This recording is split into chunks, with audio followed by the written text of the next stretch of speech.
Hey everyone, welcome to the Sensitivity Doctor. This is Dr. Kelley, and today I got to sit down and talk with Jacob Tobia. I have known Jacob for over 10 years now. I can't even count, actually. I've been honored enough to know their family for quite a while and was so excited to have them on to talk about their new book that is pushing the envelope on what we think about masculinity. I will tell you, a little bit of a warning here, this conversation got spicy and I'm here for it. I love having open conversations and having dialogue where we really dig into some of the things that a lot of us are afraid to talk about, but also so much heart and so much expressed in what we think about masculinity, what we expect of our young boys and men, and how we as a society can and should be shifting the narrative. Jacob is more than just a talented writer, but has also been involved in acting, producing, and is a brilliant activist. I really hope that you can take a seat, settle down, open your mind, and listen to the entire episode with a perspective of what do other people think about something that maybe you've thought about before? What would the world look like if people started to opt into their gender versus opt out? If you want to know more about what that means, listen to the episode. I'd also love to see what you think about the episode. It was definitely a different energy than some of the other ones, and I know some folks might really resonate with it, while others might think, wow, these are things I never would have thought of, and maybe you might disagree with some of it, and that's okay too. So I'm definitely open to your thoughts and perspectives. Feel free to reach out, and I hope you enjoy.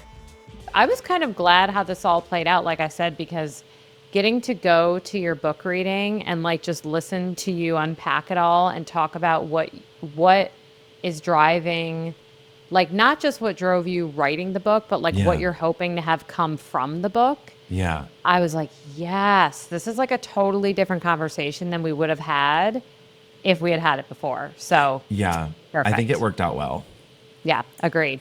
So how's it been going since it came out? I mean, like, I could And try to P.S. We're put, like in it. We're like in the no, episode now. we're in the episode. Yeah. I We're could in the try to episode. put spin on it, but I think, these days I'm trying to, as I said in my book talk, I'm just trying to not lie. I'm trying to just like be honest about what's going on, because I think that a lot of how we've gotten into our current predicament in the world is because a lot of us got very comfortable telling half truths about all sorts of things.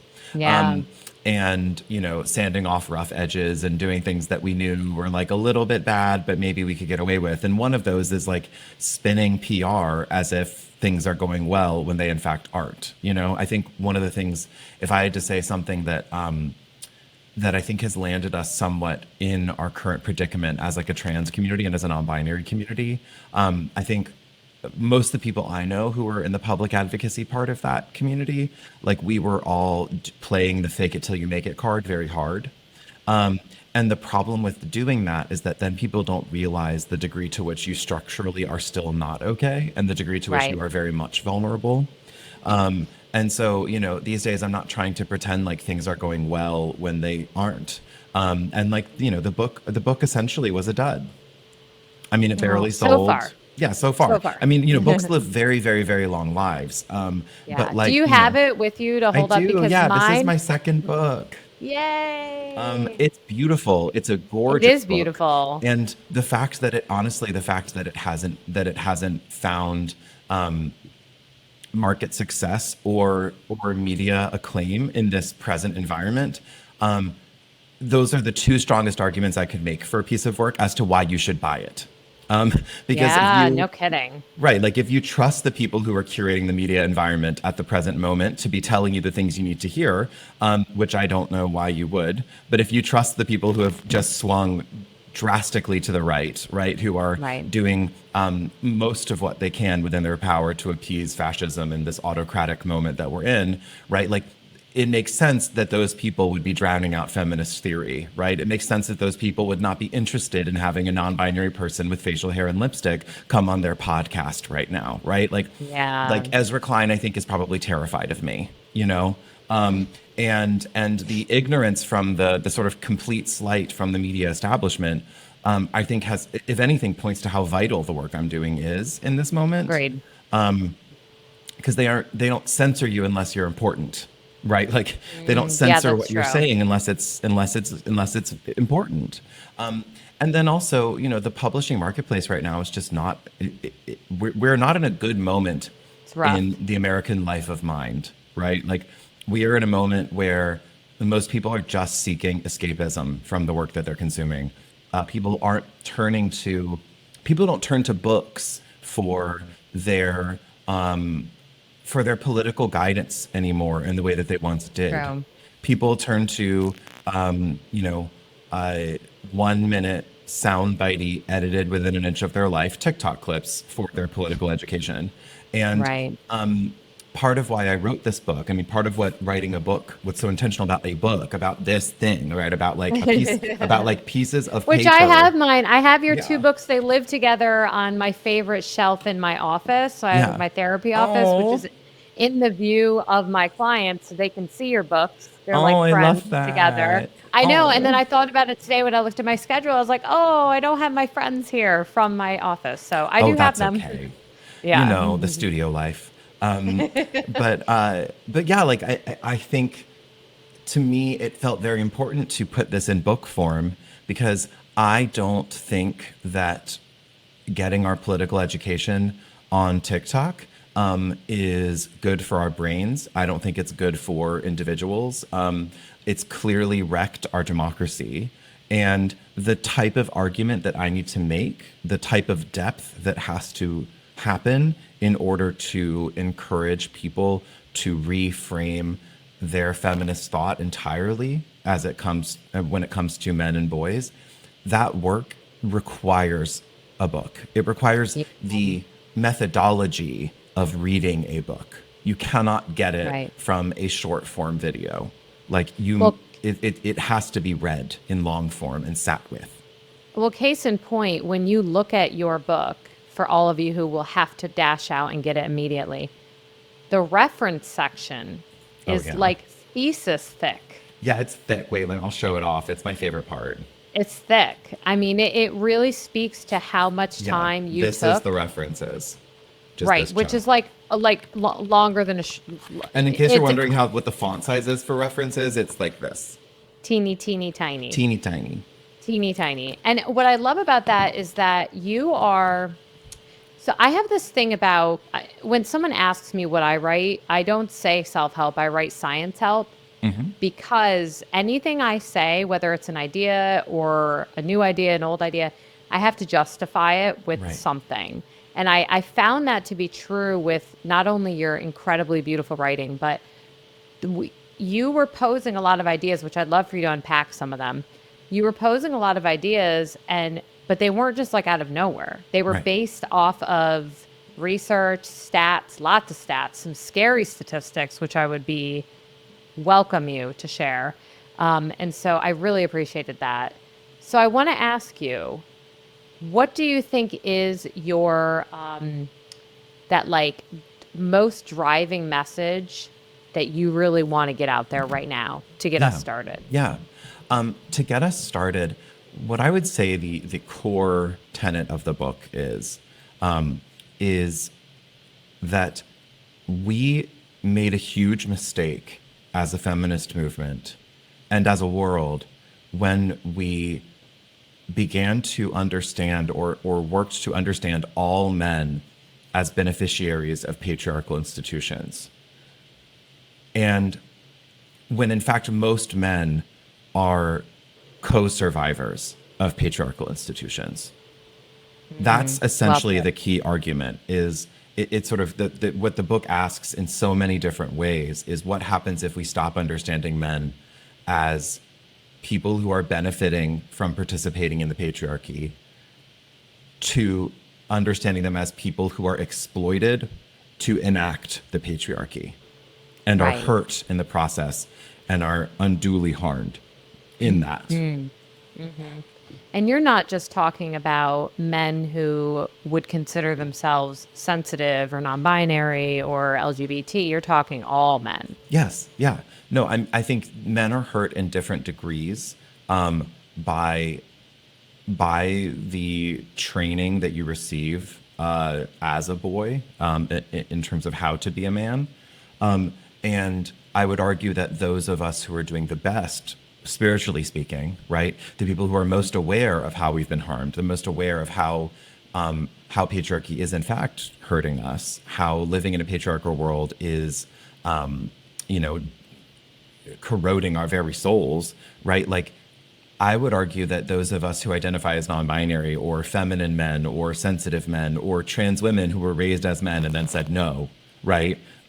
That those of us who have a critical relationship with the institution of manhood and with what it tried to do with us, have already gotten free in many respects. Oh, interesting.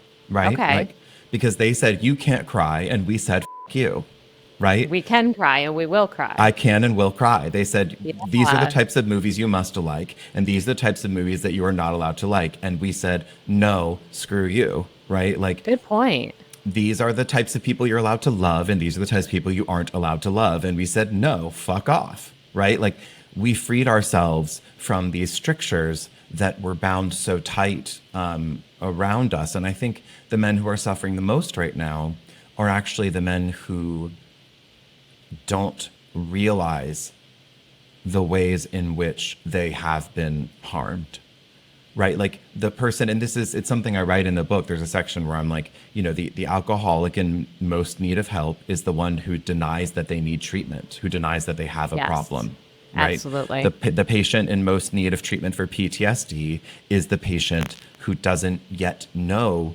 their diagnosis, right? Like, True. if you haven't admitted that you have a problem, you are likely suffering the most intensely. And so we look at men in our society. I certainly look at men in our society, and I think, we look at these men who have no idea all the things they've lost, who have no idea how small they've made themselves in order to be the right kind of man. And we call them privileged because they seem to fit into the rubric they were given. When in fact, like, no, that's a survivor who has been abused into compliance most of the time. It's not natural to not cry, right? Like, True. and you can throw all the science you want at me about like estrogen and being male bodied and chromosomes and whatever. But I'm like, it is not natural to not cry. Well, and if we're going to play with the estrogen game, a postmenopausal woman has less estrogen than a man. So should that then mean that all elderly men are like enlightened and they can cry, and suddenly elderly women have no ability to shed a tear? That's not what we see. It's not what we see. No. Right. There's all kinds of ways in which this sort of faux gender science that is used by the right is just a lie. And but again, I see it as survivors who cannot acknowledge the abuse that they've faced, who cannot acknowledge the suffering they've endured, clawing for anything they can to justify why they have agreed to be so miserable. So there's two things I actually would love to kind of offshoot with this. One is like, what are the negative consequences and what are we seeing? You have a lot of great stats, and I want to go that direction. Yeah. Because I see it in my practice. But before we get there, one thing that comes to my mind, because I talk to people from all sides of the aisle. I talk to all different types of people, not just in my life, but honestly, my clients fall all over the place. My people that come on my podcast are from all different arenas.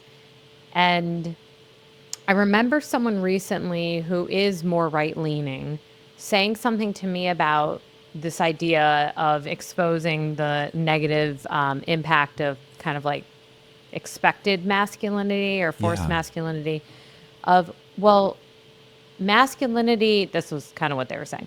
Masculinity is something to be proud of, and I don't know why we need to eliminate it, and why are we trying to feminize men? You know what I'm saying? Like that rhetoric of like, why are you trying to steal it from me? It's kind of that energy. What are your thoughts on that? Because I do feel like that's I don't know if it's always a fear response. I don't know if some people really just genuinely feel great in a like hyper masculine box in life. I'm just so curious what your thoughts would be if you were speaking to that person. Yeah. If I were speaking to him, I would I would Well, it say, was a woman. oh, to her. Oh, okay. It Well, was a woman speaking like on behalf of her male partner. I would first say I need to speak to your partner. I would be like, I True. literally don't trust you. I actually don't trust. I don't trust because, and not that I don't trust her. Well, I don't trust her in that moment because if she believes what her husband is telling her, if she feels that her husband is capable of being fully honest with her, given how he was raised and the very limited range of expression that he was able to learn was safe to share with women without seeing Yeah. without seeming emasculated, right? If she is not understanding the fact that most men are incapable of being honest with women because of how they're socialized, or at least Right. ones who were socialized very traditionally, even if it's your wife, right? Like, I would be like, well, there's a lot of sociological data around how I doubt that your husband is fully honest with you, right? Touche. I doubt that I doubt that you really know what your husband's going through all the time. I think about, I mean, even it's a very personal example, but I think about like when my dad was really sick, like he was easier able to share his suffering with me, with his male body child who, yeah, wears dresses and lipstick and whatever, but like with his child who Yeah. still technically has facial hair or whatever, he was, and who, in some ways he, I think, always thought of as his son, which like, whatever, right? I'm like, it's okay, right? Like he came a very long distance in the course of his life. So I'm like, Yeah. it's about how far you I went. can attest to that. Yeah. Yes. It's not about getting to the finish line. It's about how far you traveled. Right, right. And I'm like, you get a gold star for how far you traveled, dude. But like, he could share his pain and suffering so much more easily with me than he could with my mom, right? It was more difficult for my dad to share what he was going through in terms of physical medical pain with his wife than with his child who was male bodied, right? And so I would say first to your client that I wonder how honest her husband really is with her. Good point. Not to say that, not to like try to tell her that she doesn't know her husband. I'm not saying that. No, but and I think it's not only about, I'll say, it's not only about I can't have the emotions, I don't want to seem weak, but I think Right. sometimes there's this like savior Yes. rhetoric. And it's like, well, if I say this to her, I'm not saving her anymore. I'm going to hurt her by telling her how I really feel. Right. Right. Exactly. And there's this socialization of needing to be the protector, of needing to be the pillar of the family, of needing to be strong for the family. If a saber-toothed tiger comes into your house, you got to pretend you're not scared and I go mean, it at it with happens all your the time. bare hands if you have to, right? Like that socialization, which some people would argue is innate, which I would argue is still predominantly socialized because there are cultures around the world that socialize women to be every bit as tough and go into the fight too, and they Yeah. do. But like, that socialization is runs so deep that in general, I don't trust an American man to be able to share openly with his wife. I think we should get to a place, and I think we are getting to a place. There are men who are capable of doing that, right? Absolutely. But I would argue that the more traditionally masculine your husband seems, probably the less able he is to be really honest with you. And you see this all the time in, again, thinking about alcoholics or addicts seeking treatment. You see how much they front to their families when talking about men, Right. how much they try to pretend like they're okay to their families and then turn around and go to a meeting and cry. You're so right. We see it everywhere. It's so common. Right. And so all that is just to say that I think for the first part, it's just like, I don't think that she necessarily knows what her husband has gone through when it Right. comes to masculinity and manhood, right? She doesn't know what he's buried on her behalf, or at least Right. what he That's thinks. such a good point. That's what he probably says to himself.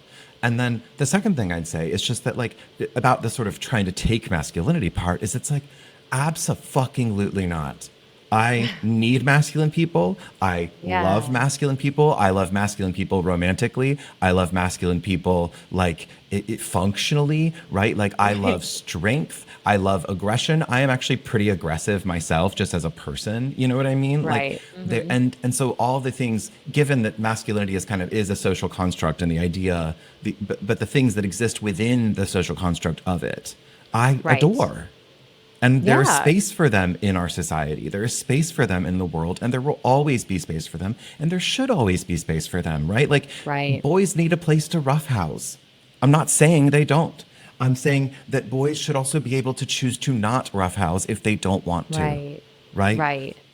I am not, I am, all I am asking for is for masculinity and femininity, for all of gender to just be opt in.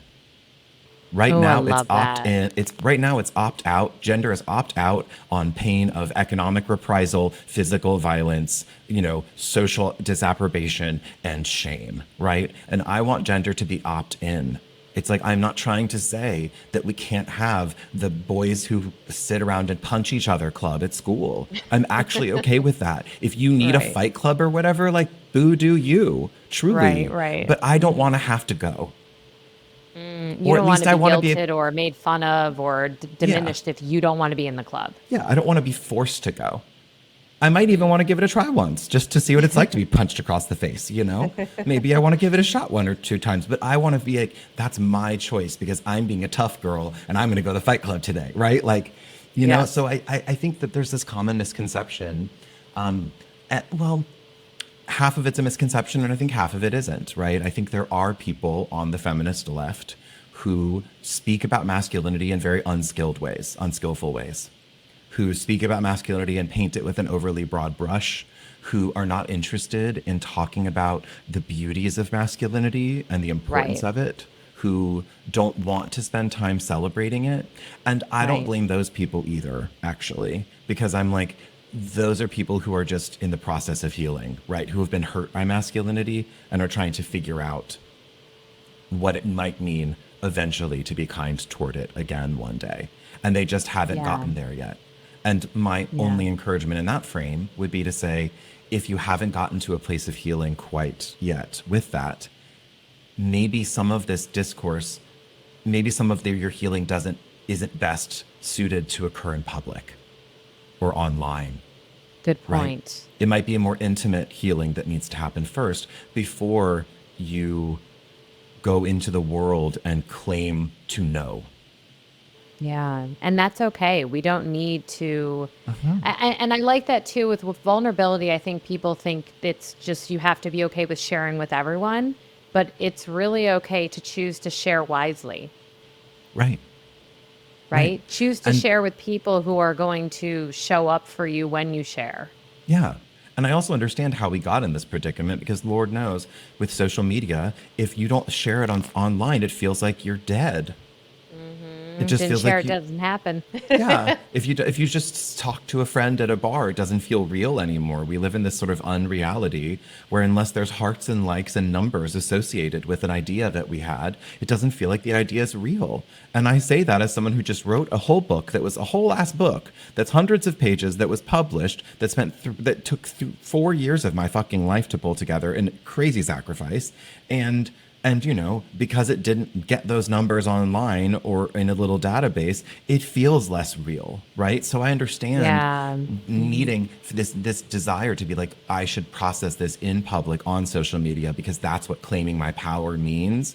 But in fact, you often, when you're processing raw emotions on social media, I can guarantee with 100% certainty, you will regret what you said. It will not be how you feel in 5 years. And you Yeah. will realize maybe in 5 or 10 years that what you said actually created harm. And if someone is listening and they're thinking either I'm ready to go out and process more, maybe not publicly, or I know someone who is, I mean, it makes me think, luckily, a lot of the people that listen to this podcast are, consider themselves to be highly sensitive and Yeah. or are curious and Yeah. want to get into kind of like the deeper layers of things.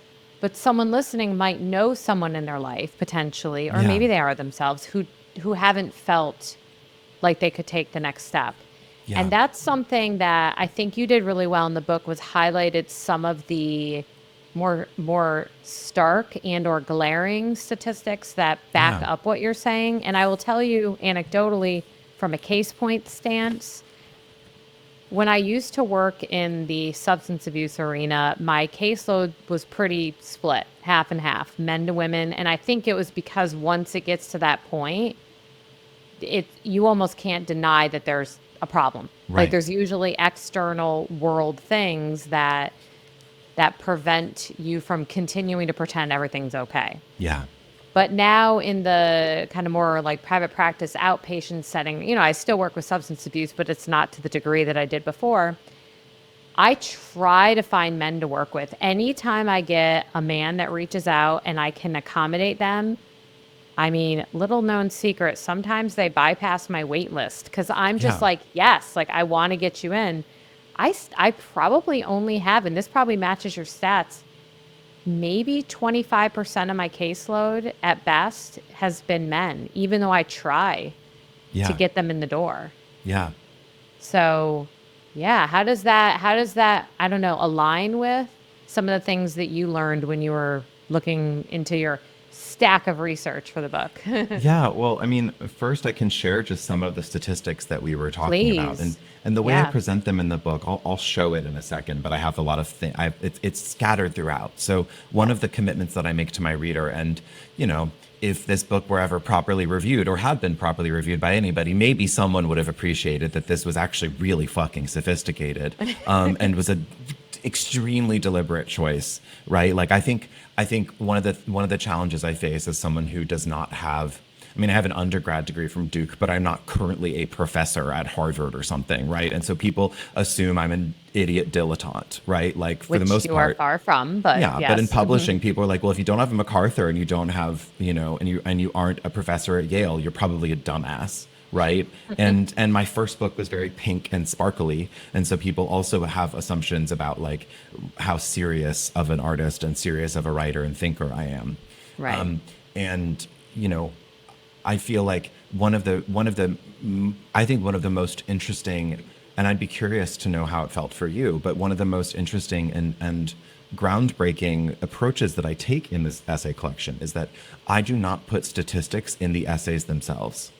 The That's true. You Yeah, really let them stand out. right, because I believe that one of the main challenges that the average consumer of information in our world faces, it certainly that I face, is just statistical deluge and statistical Right. exhaustion, right? Because when someone tells, like, because in general, the way that people have argued about these social issues, as certainly on the left, is that we feel like, okay, well, we have to cite 17 studies in our article and write and point out a litany of 8 jarring statistics back to back to back to back to back, and then we do like a paragraph of analysis, and then boom, we're done, and we've convinced everybody. And the reality is that that's not how people learn, and that's not how Right. people think, right? Like True. statistical empathy is almost impossible. It is so difficult to read a fact and feel it. And so what I've done. Yours almost felt like poems to me, the way Exactly. that they were presented. Is that what you were going for? Because Yes, that's what they felt like. 100%. That's the whole point. Well, I structured them as you did poems. it. Yeah, like they look. I'll show you. They Like looked. this. This is how they look. Yes, at your reading, my girlfriend and I were sitting there like she was snapping a couple photos of her favorite Yeah. poetic statistics. They're wonderful. Yeah, and the point is that in the essays, I'm arguing from the heart, and I'm arguing from logic, right? I'm using story, logic, and your heart because that's how people actually change their mind about something, right? True. And then in between, I have these little statistical poems that back up what I'm saying, but not necessarily in a direct one-to-one way. Sometimes, Right. and and I I've done the work of wading through hundreds of studies for you, the reader, to cherry pick the ones that illuminate that Right. illuminate the greatest suffering and elucidate the a strong like sort of the strongest reaction. Yeah.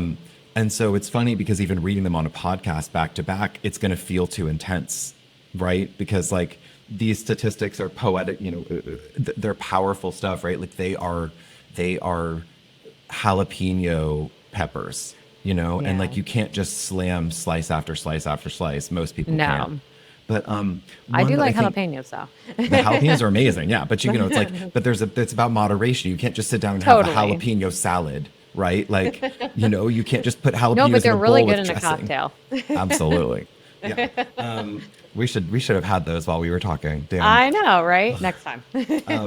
I am gonna go get a beer after this. But yeah, like, so one of the ones that I think that really gets to specifically what you were talking about in your question is in 1990, 55% of American men reported having at least 6 close friends. Today, only 27% do. So 55% in 1990 and 27% today. 1/3 of men over 45 years old reported that they felt lonely or isolated from those around them for more than 10 years. Wow. And that's not That's like over. almost part of your, like half of your adulthood Yes. at that point. Yes. 1/3 of men over 45, not over 75, not over 65, not over 55, over 45 years old. 1/3 have felt isolated and lonely for more than 10 years. Since they were 35, they have felt lonely and isolated. Jeez. And That's terrible. 15% of men report having no close friendships at all. And we need that. I mean, that's living. That's surviving Yeah. is Yeah. connection. And just doing the rough math on that, 300 million Americans, 150 million men, 15% of 150 million is 22.5 million men. Oh my gosh. Did I do that Why math do I right? not have more people in my doors? I I mean, did. Yes, I did that math right. Because 150, 10% is 15 million. Half of 10% is 7.5 million. Yeah, 22.5 anyone listening, million. if Jacob's wrong, make sure Please fix it. to But send the it's like correct statistic. over 20 million men, if that statistic holds. Which again, there's a million things you can analyze in terms of methodology. But what it Right. tells you is just when men are able to actually admit it. I mean, that is a crisis. It is. And it's why Agreed. our world is in a crisis. 22 million lonely people are 22 million people who will succumb to fascism in a minute, are 22 million Right. people who will be manipulated into enacting violence, are 22 million people who are looking for anybody who can just extend the least bit of dignity and kindness back to them, who just need to feel like part of something. Is it any surprise that men are swinging so quickly to the right now when they are so miserable, and when we, as a feminist movement, seem to have no interest, none, in helping them? And I say that because publishing this book, the most embarrassing thing, the most fucked up part about publishing this book is that publishing this book was itself an experiment in seeing if the feminist movement, if we can even say that we have one anymore, in seeing if the feminist movement and the queer movement and the trans movement, movements that I have rooted myself in as a vocal leader for the last decade of my life, more, 15 years, right? Seeing if they would be willing to step up and give a fuck about this human suffering. And the resounding answer from the response to this book was no. Like, and when I posted excerpts from it on my Instagram, right? Like, my own followers started attacking me in ways they've never done ever in my entire career. What were they attacking you about? I mean, there was someone. One of the comments was like, because I did an essay. Oprah Daily published an excerpt of one of my essays where Bravo. thank you. It was like a simplified version of a longer essay, so of course it was a little bit more reductive than it is in the book. But Right. it is essentially arguing why the term toxic masculinity has officially backfired.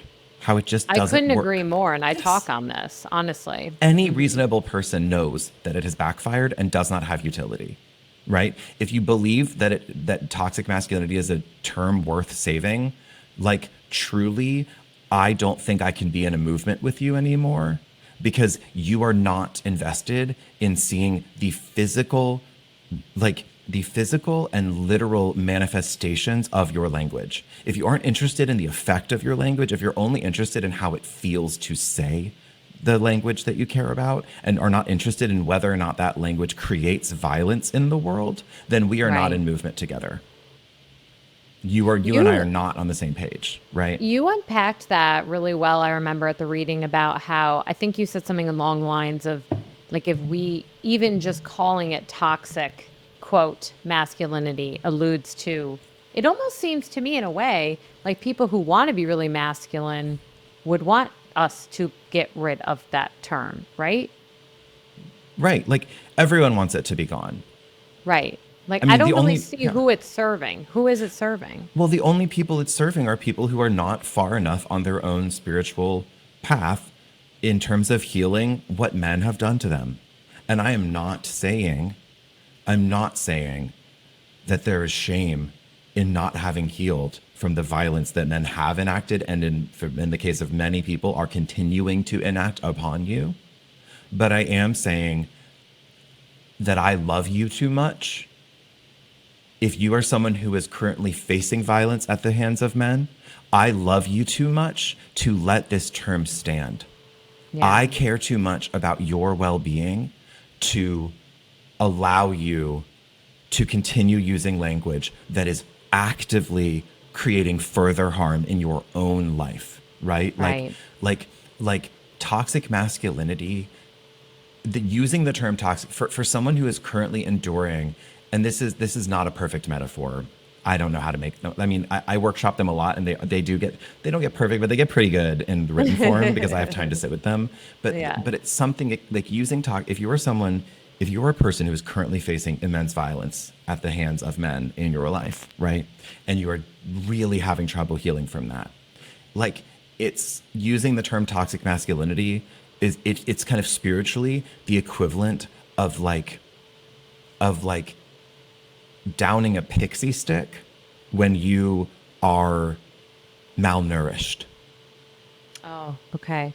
Yeah, it's a good visual. I get what you're saying because Like, it may do something momentarily, like for like a moment, it may yes, make you feel something, but it doesn't sustain your healing or it is doesn't not solving sustain the your problem. nourishment. Right. It isn't. And honestly, that's not a perfect metaphor either, because it doesn't address the fact that by downing that pixie stick, you're making it worse, right? It's actually like Right. it's like drinking coffee while you're malnourished. It Okay. doesn't even have Good. calories, Yeah. and it's a diuretic and it will actively dehydrate you. Or it's like drinking coffee Right. when you're thirsty, right? It's doing something that Right. feels like it's healing you and helping you, and it is literally going to make it worse. So what would you prefer people use as far as like when they're trying to describe someone whose form of masculinity is hurting them? Yeah. What would you prefer someone like use for the way that they speak about it or express about it? That's not toxic Yeah. masculinity. That's a term. I mean, I think it's as simple as describing what's actually happening. You can say he is an abusive man. He is physically abusive to his partners, right? You can say he speaks over women in meetings. You can say he refuses to care about reproductive rights and refuses and pressures his partners into not using contraception, right? You can name the actual bad thing that a Right. man who is not caring for others is doing. And in so doing, you don't indict all men.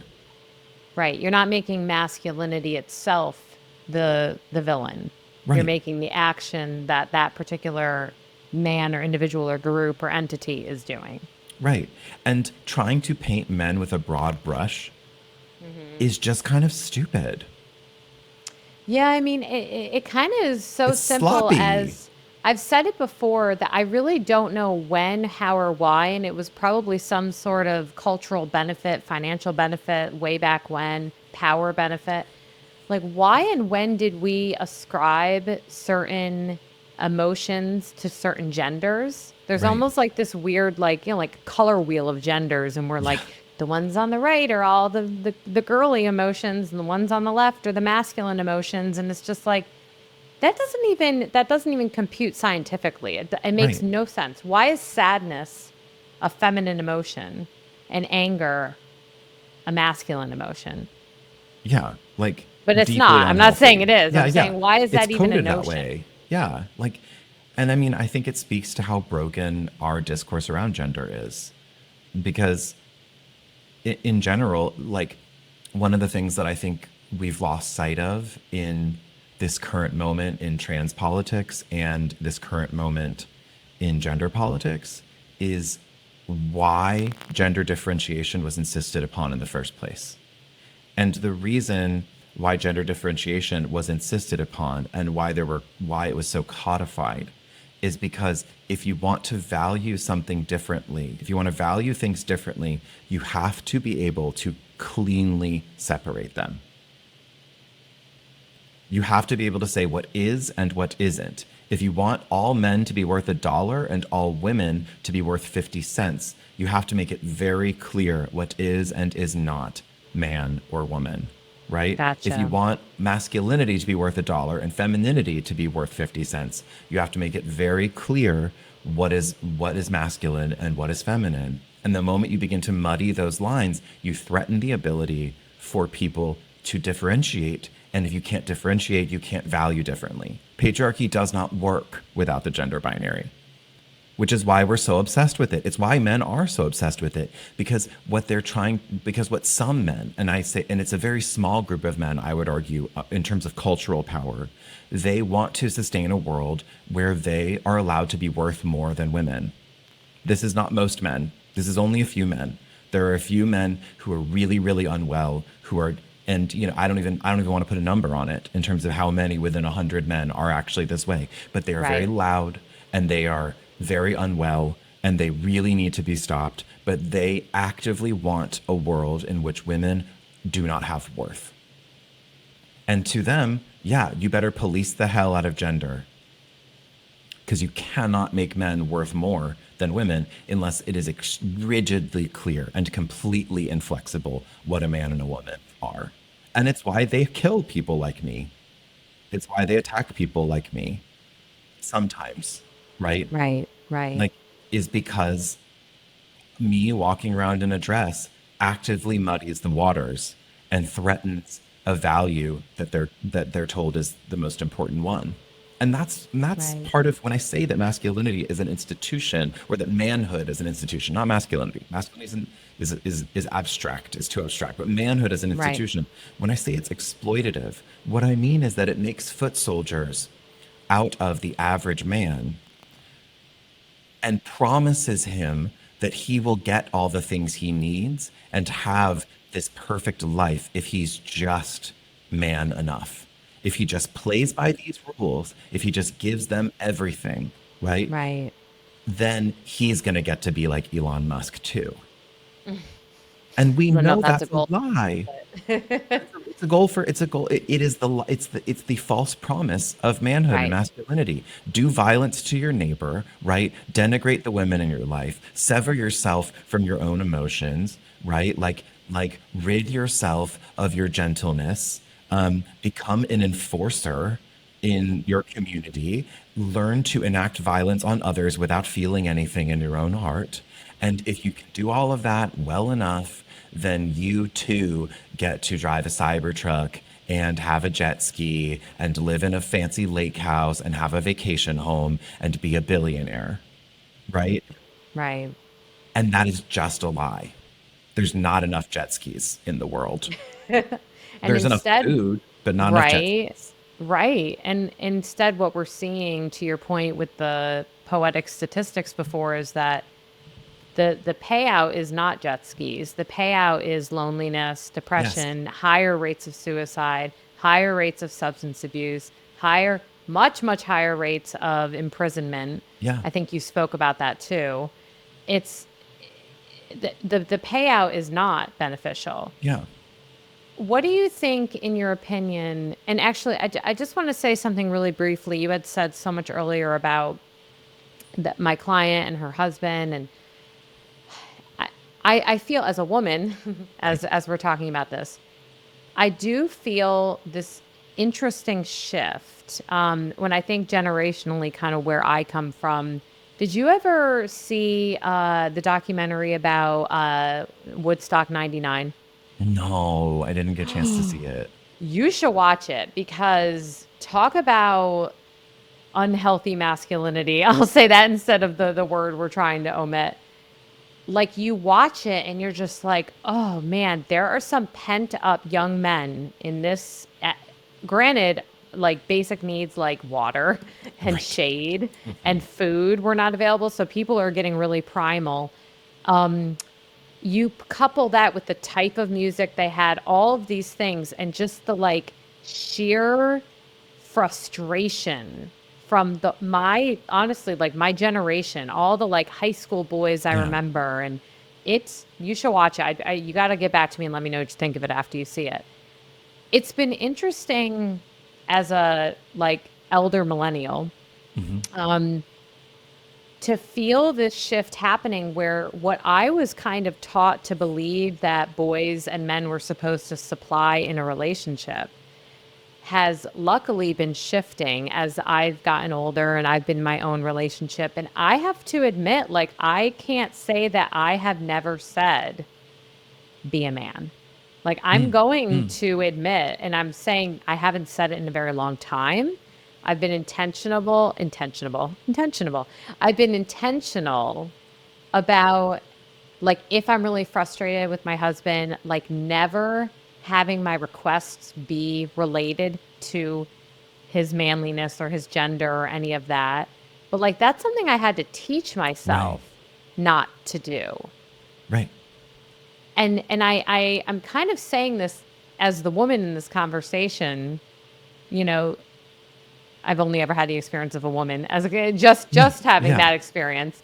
Um, I think we play a role in this. That's probably what Yeah. you're saying as far as the feminist movement is that we need to also invite the things that you're talking about and not put down, make fun of, feel unattracted, feel like, well, it's not enough of a challenge. Feel like we always have to be pursued. Feel like we can't say, "Hey, I Right. want to go on a date with you," or "Hey, do you want to hang out?" or like, "Oh, I would never send the first text." Like all these Right. Right. really just simple things that have been so ridiculously placed into our society Yeah. and further reinforce that old script. Mm, mm. That And I, is, it's such a good point. No, and it truly, like, it's one of the chapters that actually one of the essays that didn't make it into the book. Um, because it's sort of, I realized I was like, if I open this can of worms, I think it's a whole other book. it is a But whole other book, right, probably, probably. yeah. But it was tentatively titled Your Man, and it was talking Ooh. specifically about this issue because like I can, in terms of my own subject position here, right? Like I am basically I am basically just like your classic uh, basic straight woman. I just happen to have been born in this vessel, right? Which has given me a really quirky experience of being a heterosexual woman in this world. It means that I have honestly, it means that I've ended up dating mostly gay men, right? But like in this way where I'm like, it's like funny because like I can't be with a man who wants me to be a man, right? Like I can't I really get date a it. gay Yeah, man. yeah. I can date gay men who haven't realized that they're kind of bi or pansexual yet, right? Gotcha. And Hmm. figure that out via me, right? Like Right, right. but I say that because like I have the same I like you and I are wired the same way, or probably were wired in a very similar way. Maybe not the same, but very similar around Yeah, just like, yeah, what I was taught to eroticize, what I was taught to want, what I was taught right. to like. I mean, I was literally just writing about this today because I'm working on selling my third book, which I can't talk about yet. Okay. I will say that it is a reimagining of a very important uh, it's a reimagining of a very important story. Oh, One that is okay. that includes quite a bit of romance. And I was writing sort of the introduction for Cinderella? it Just today. kidding. I will not can neither confirm nor deny. I was writing the introduction today, and I was talking about how so much of what we learn as young people is that to be a woman is to be saved. Totally. I mean, it's in every Right. story. It's although I will say I'm loving, like I think about when I was a child, that was all I saw. Yes. And now as my daughter is growing into herself, I am seeing more women as Yeah. the saving roles, the ones like, oh, I love any time that there's a heroine that's kind of the one saving the day. But that's Yeah. so new, so new. Yeah. So And new. like And we as a generation, in terms of like our erotic and sexual programming and romantic programming, right, which like that shit's locked in terms of the impressions that are made on you before you're 7 years old, like really, I mean, and certainly as you're cresting into puberty for the first time, the stuff that you're watching, like it changed it really foundationally like Oh yeah. cements what you I'm like want having for the rest of your flashes of life. like the rom-coms. I'm like, Yeah. I bet you even Casper was like that. Yeah. Yeah. And just like, it's just like no matter what we do, we can't get Chad Michael Murray out of our erotic consciousness. He's just there forever. You know what I mean? Like for me, Tom Welling from Smallville will never not be there. Right? Like That's so he funny. was seared into my neurons in this profound way. Right? Oh, mine was so much more obvious. Dean Cain, Superman. Oh Like, come God. Yeah. on. Yeah. Yeah. Exactly. Like, I can't. Yeah, and like and so where does that leave us as a generation who didn't get the benefit of some of this stuff that's currently being made, which I will Yeah. also let you know, Womp Womp is being retracted right now, right? Like Hollywood's on a 2 to 3 year time delay in terms of how we make stuff. So like all the current buying decisions being made are really shitty and fascist. And so we're not Oh, gonna see how bad it's no. gonna get until 2 to 3 years from now. Just FYI. Oh, it's like It's coming. wine. Everyone should know. We have to wait for the harvest to Yes. ripen.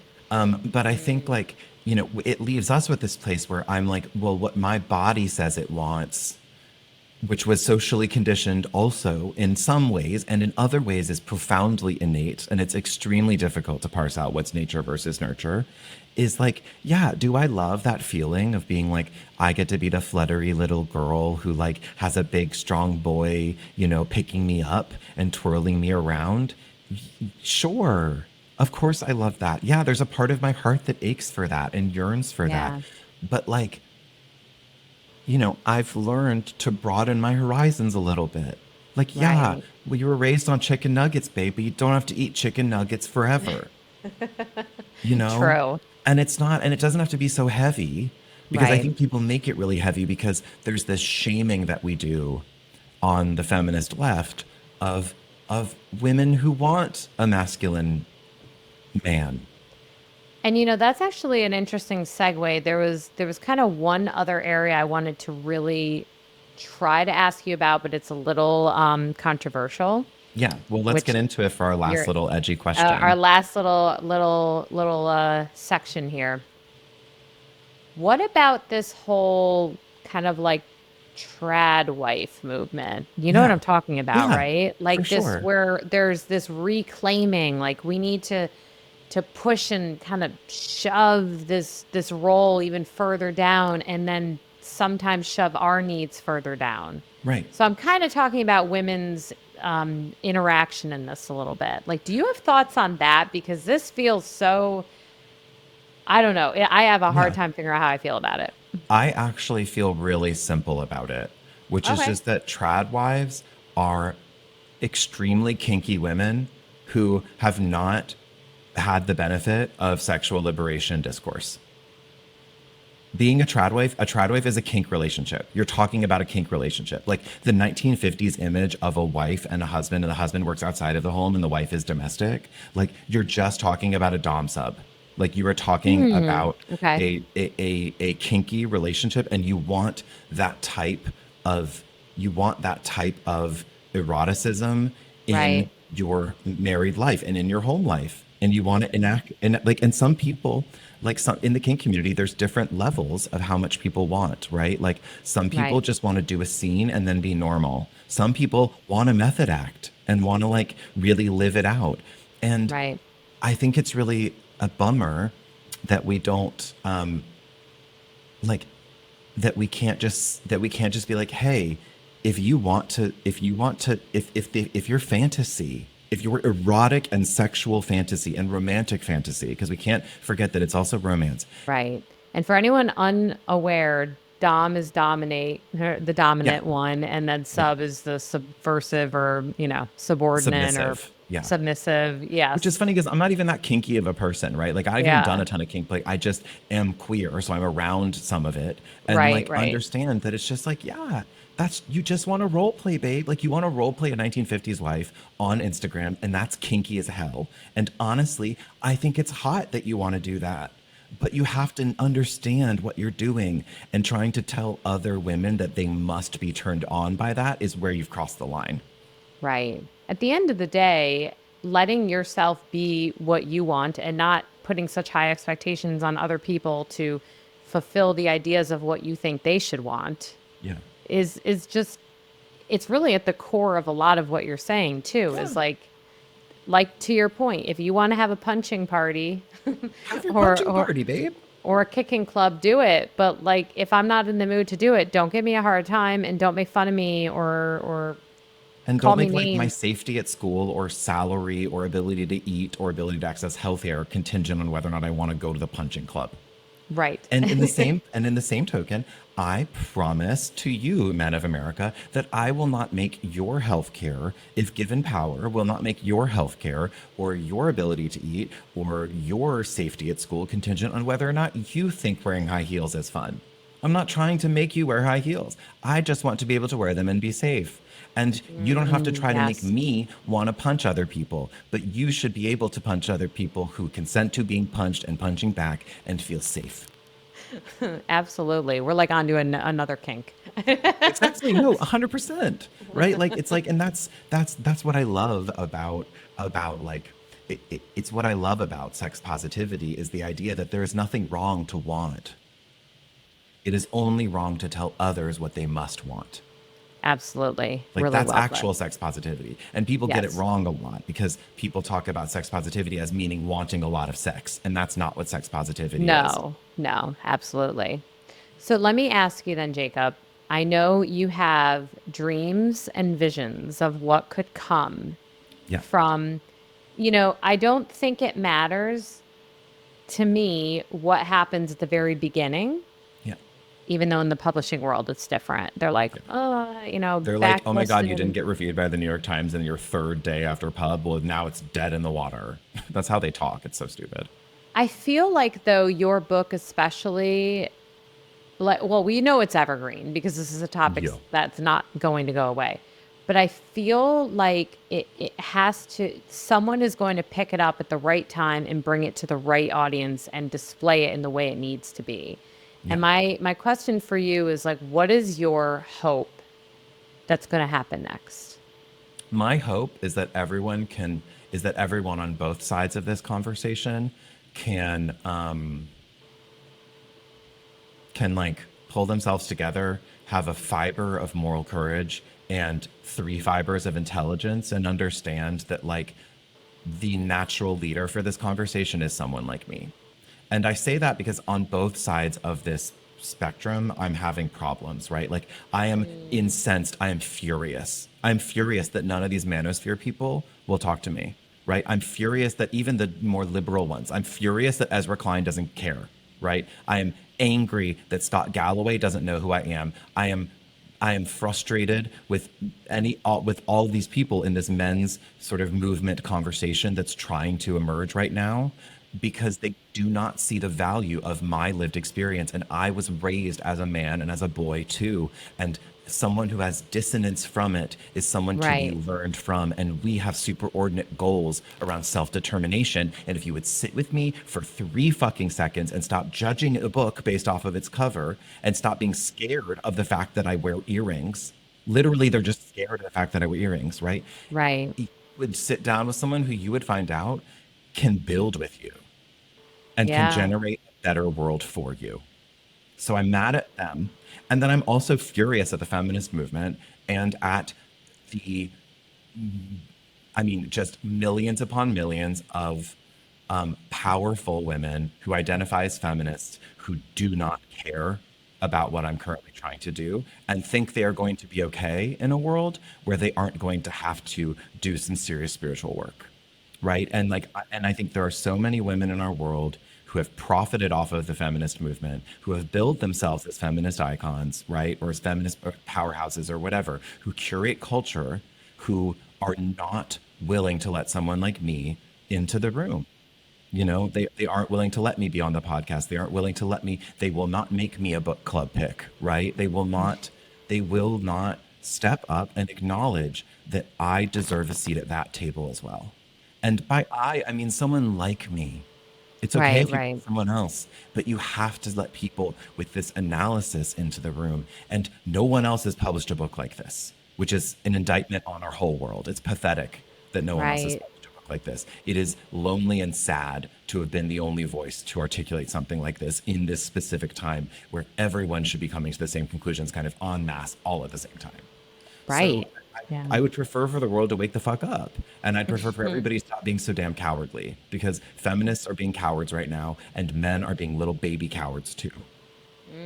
It kind of speaks to what you said earlier, how you were saying like we have this desire mentally and psychologically to have everything black and white. And when we Right. don't have like a yes and a no, we just kind of freak out and don't know how to Yeah. categorize it. And it almost feels like people were following you pretty strongly along the path of where you were going. And then when you Right. said, oh, wait, remember where I came from though?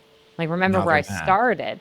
Yeah. Yeah, they're like, wait, no, no, no. We just want this path. We don't want to think that there could be more than one path, Yeah. And but there I'm like, can. I'm sorry. I apologize. I contain multitudes and I'm not going to shut up about it. And you liked it when I didn't shut up about non binary people deserving dignity. But the moment that I said, and also, like, young boys deserve dignity, then you got mad at me, which is ridiculous because those are the same sentence. Saying that Right, young boys deserve dignity is saying that non binary people deserve dignity. You cannot have a world where non binary people have dignity if you don't have a world where young boys have dignity. right. These are the same thing. Absolutely. And all Well, this I think it's a departure. Anyway. I'm glad I had you on. I'm proud to have had you on. I love all the dresses and the earrings and the beard and the vibe and like all of It's it because it's good. all you. It's all you. And it's just, I really hope that someone listening today either, found a bit of themselves in our conversation, a bit of someone that they love, and or just has a new idea, has a Yeah. new idea that they want to share and spread. And I would highly recommend, like, I really cannot say how much I would recommend your book. You are a beautiful writer. Like, even just picking it up just for the sheer fact of learning the craft, it's a great book. And I challenge I've been on hundreds of podcasts. So I challenge anyone that I've been on your podcast, contact Jacob and have them on because like it would benefit everyone listening. We'll So have a good little chat and I'll make some good jokes too. yes, And I'll wear some cute earrings. Can I tell you the story of these earrings before we go? please. My boyfriend's mom made these. Like Oh, those are literally, cool. like she literally made them herself. And I'm obsessed with them Wow. and I love them. Are they heavy or are they nice and light? No, they're nice and light. They're rhinestones. They're not crystal. Oh, that's awesome. Because I like big earrings, but they have to be lightweight. I Yes. don't like feeling the weight of the earring, if No, that it's not makes fun. sense. It's not fun. Yeah. No. You're a So, delight. I'm so oh, glad we got a thank chance to you. connect. And also, Me I'm just so glad to too. have known you for so many years. Oh, I know. Like serendipitous, special energy. I love it all. And I'm just, yeah. And I'm happy you're not like I'm going out with you for a beer tonight, but I'm just happy you're close. Like it's nice to Yeah. know, just kind of getting to get that energy. So, Also, before we go, I should just say to all of your listeners, as someone who has personally benefited from your therapy practice, just like 10 out of 10. Like, you know oh, what I mean? Like just a knockout therapist. Fantastic work with my family. well, thank you. I mean, honestly, like it was a huge, huge, huge honor, truly. And I'm not saying that lightly, but anytime a family trusts me and takes me into their experience and like does it with honesty and vulnerability, which is what you all did, it's sometimes I'm like, who am I? Like, why are they letting me, like, why are they telling me all this stuff? So, all right. Well, Jacob, thank you so much for being on. Everyone heard about the book. Where can they find you and keep up with all the work you're doing? So, I mean, I am still on social media these days, although a bit more sparingly. But I definitely post about major projects there. So, like, if you want to follow my work, at Jacob Tobia is still perfectly active. And yeah, I mean, I hope you order the book from your local community bookstore, if you can. You can literally call them on the phone and say, "Hey, can I get this book?" But if you don't want to do that, you can also go on bookshop.org and pick a local bookseller near you, or in a bookseller that you love anywhere in the country, and they get the proceeds as the direct bookseller from you buying it online. Oh, that's cool. It's I very did not cool. know that. Yeah, What was the name of that again? bookshop.org. Oh, that's super cool. I need to It's start amazing. telling Yeah, people that. yeah, it's really good. And I love Quail Ridge where I saw you at, and that's probably Yes. where I would say, please support Quail Ridge them. is So a behemoth for a reason. I know I just love I love the staff. Like when I walked in for your book reading, a couple of them recognized me from when I was there for my ADHD one, and I'm like, oh, you know me? Yeah, you're like, it's a like So neighborhood bookstore. You know what I mean? yeah, they're so sweet. Yeah. Well, All thank you right. again for being on, and thank you everyone for listening. And I want to thank people for everyone who listened to the whole conversation. Seriously. Yeah, because I know we hit a lot of different topics, and some of them you might agree with, some of them you might not, but it's good to just listen in general. So thank you specifically. If you're sitting or running or walking or driving, whatever you're Yeah. doing, and you listen to this entire conversation, we appreciate you. Amen. So, Especially if you disagreed and kept going, because we oh can my disagree and gosh, still be for buds. real. You're still my friend. If you don't think that what I said, if you think I'm kind of an asshole, you can still be my friend. A lot of my friends think I'm kind of an asshole. Agreed. Well, I don't think you're an asshole, so. All right. Well, thank you, everyone, and be well, everyone. Bye. Bye.